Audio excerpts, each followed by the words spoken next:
Hello, my name is MLungwa and I would like to talk to you today about the health risks and benefits of caffeine. This topic is important to me because caffeine has been a part of my life for as long as I can remember. In Tanzania, we grew up drinking caffeinated tea on a daily basis. Taking tea breaks and sharing tea with others is a major part of our culture. Since I moved to America, I've been introduced to the importance of caffeine, mostly through coffee, in the American culture as well. My wife loves her morning cup of coffee. I also have times when I will drink a caffeinated soda to try to help me stay awake while doing something important. This has prompted me to wonder how caffeine impacts my health and my family's health. I knew that I needed to do more research on this topic. Not only is the topic of caffeine important for me and my family, but for all other individuals and families around the world as well. Caffeine is the world's most popular stimulant and psychoactive substance. 90% of all adults in the world consume caffeine daily. Here in the US, more than 150 million people drink coffee daily. The average US adult coffee intake is 2 cups per day, or around 280 milligrams of caffeine each day. Tea is much more popular than coffee in the rest of the world. Tea is second only to water in the worldwide beverage uh, consumption and is consumed 3 times greater than coffee. Humans have consumed caffeine since the Stone Age. Early people found that chewing the seeds, bark, or leaves of certain plants would help to ease fatigue and increase alertness. The first true coffee houses were opened in the 1600s and became popular during the Industrial Revolution. At this time, people were forced to adapt as the job force transitioned from farming to industrial or indoor jobs. Artificial light and caffeine were important to this adjustment as work days were no longer regulated by sunlight. Where is caffeine found? Caffeine is mostly harvested from plants, but can be synthetically made as well. Caffeine is most commonly found in coffee, tea, soft drinks, and energy drinks, but it can also be found in chocolate, some chewing gums, and migraine medication. Caffeine is actually sold as an over-the-counter drug and is frequently added to dietary supplements. Here is an overview of how much caffeine is in some of the most common caffeinated beverages. A standard 8-ounce cup of coffee has 133 milligrams of caffeine. However, you can see that the energy drinks have much more caffeine in small amount of fluid. A 5-hour energy drink has 250 milligrams of caffeine in just 2 ounces. This is why it is always important to read the labels in order to know exactly what you are drinking. How does caffeine work after it enters your body? Caffeine is absorbed from the GI tract quickly. It is absorbed within 45 minutes and then goes to the liver to be metabolized. Caffeine easily spreads throughout the body and reaches all tissues. The caffeine molecules bind to adenosine receptors in the brain and keeps them from working. Adenosine plays a role in sleep and causes drowsiness by slowing neurocell activity. Caffeine blocks adenosine receptors, which in turn stimulates increased alertness.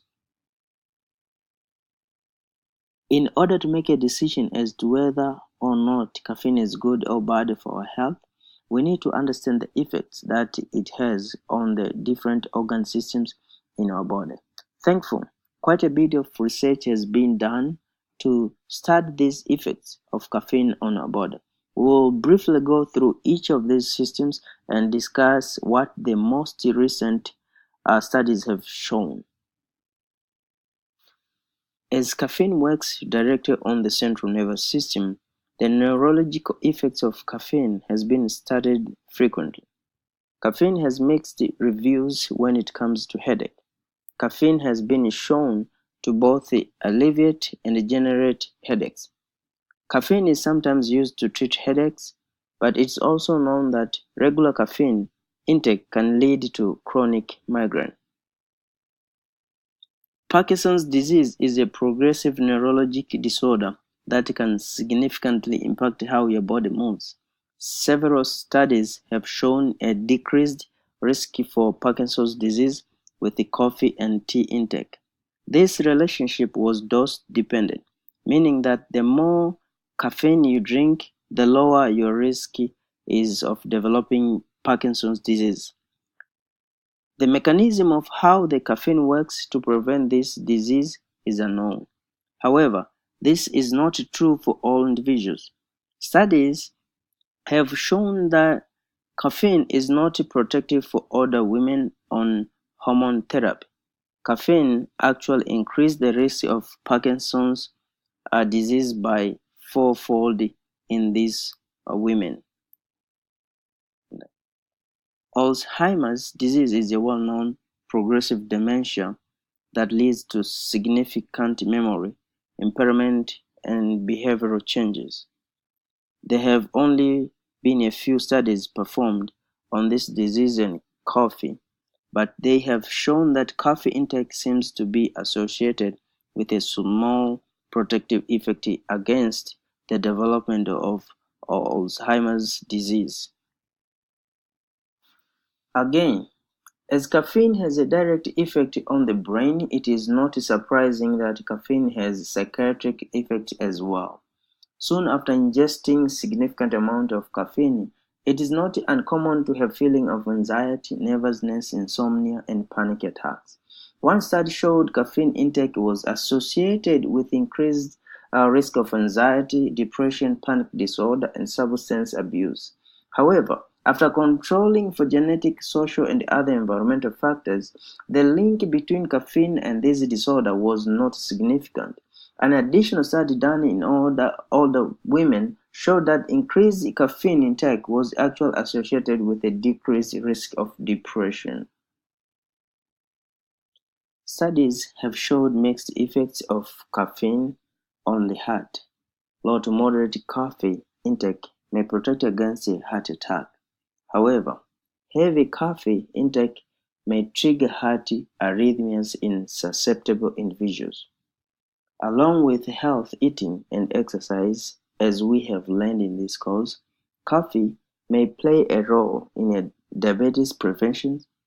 Studies have shown a decreased risk of diabetes with coffee consumption. Caffeine intake has been shown to have varying effects on our bones. High coffee intake may be associated with increased osteoporosis in women. However, tea consumption has been associated with higher bone density. This may indicate that it is not truly the caffeine itself that impacts bone density, but other factors in the coffee and tea. In the gastrointestinal system, caffeine stimulates the bowel and can decrease the incidence of constipation. Coffee has also been associated with a decreased risk for liver cirrhosis. Caffeine has been shown to have antioxidant effects which can lead to a decreased risk of mouth, hepatic, and prostate cancers. Some studies have shown a decreased risk of breast and uterine cancers with caffeine intake, but these findings were not observed in all studies done. Caffeine intake has been associated with an increased risk of lung and bladder cancers. However, we know that individuals who drink coffee are also more likely to smoke tobacco, and smoking is associated with both lung and blood cancer. When the results of the studies were split into smokers and non-smokers, there was no increased risk of lung or bladder cancer in coffee-drinking non-smokers.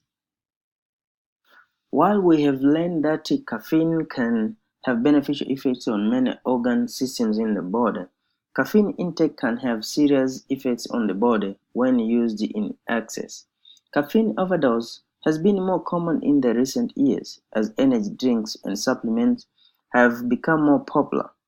Caffeine overdose can occur when a large amount of caffeine is consumed in a short amount of time.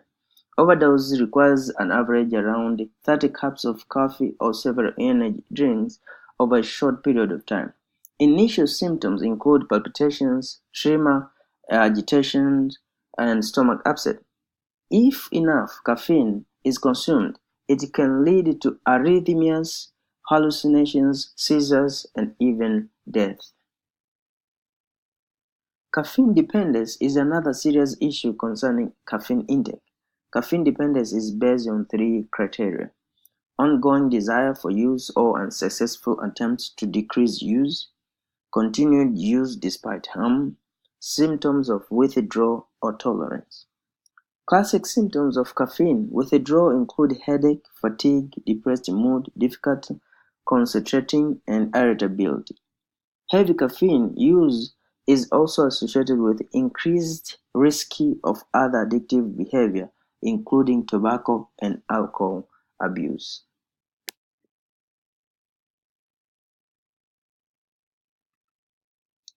In general, I've usually tried to avoid caffeine as the potential addictive properties do not line up with my faith. I think there is the potential for addictive substance to distract you from God's calling in your life. I've also been believing that caffeine is not good for your health.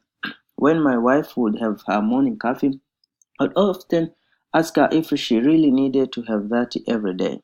However, after doing this research, I found that too much caffeine consumption might be bad for your health, but coffee in moderation might not be so bad.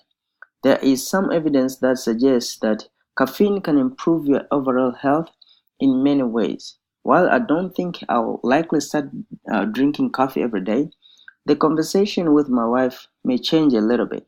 My wife actually has this saying up in our kitchen currently: all I need today is a little bit of coffee and a whole lot of Jesus. Maybe caffeine is not so bad if it is truly used in moderation and does not distract us from serving our great God. Here is a list of my references I used for my presentation. Thank you for listening to my presentation. I'm excited to hear about any comments or questions you may have.